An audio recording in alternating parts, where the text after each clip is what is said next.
Can you imagine? In the far reaches of the deep sea, the water pressure can reach suffocating levels, exceeding 1 ton per square centimeter, equivalent to an adult elephant standing on a postage stamp.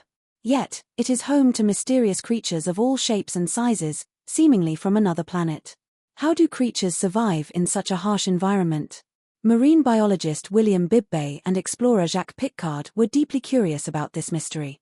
Bibbay dedicated himself to studying the adaptations of deep-sea creatures, while Piccard focused on developing tools to reach the deep sea.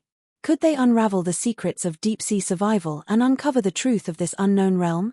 William Bibbay designed and built a spherical diving device called the deep-sea diving ball.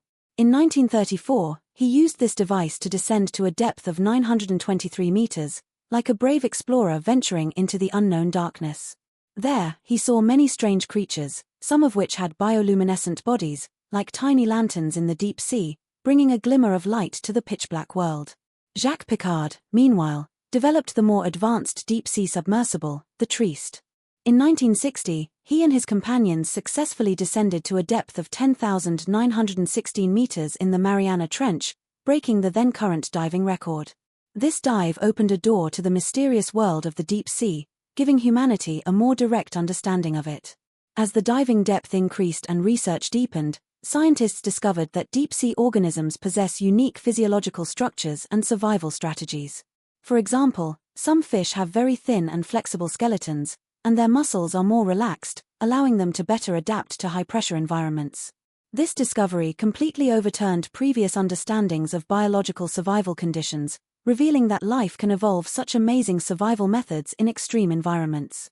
Regarding the study of deep-sea organisms, one view holds that their unique adaptations are the result of long-term evolution. They have gradually developed special physiological characteristics in high pressure, low temperature, and dark environments. Another perspective suggests that unknown physical or chemical mechanisms may exist that help these organisms survive in the deep sea, such as special biochemical reactions.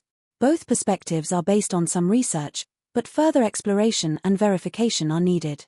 Research on deep-sea organisms has important applications in medicine and materials science.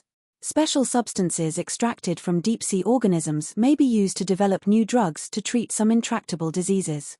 For example, antibacterial substances produced by certain deep-sea organisms may become the source of a new generation of antibiotics. In materials science, learning from the pressure-resistant structures of deep-sea organisms holds promise for developing more robust and durable materials for use in deep-sea exploration equipment or aerospace. The tenacious survival of deep-sea organisms in extreme environments is like our own resilience in the face of adversity. While exploring the mysteries of the deep sea, we are also constantly discovering the limits of life. So, how many undiscovered capabilities do we ourselves possess? Like the endless unknowns of the deep sea, they await our exploration.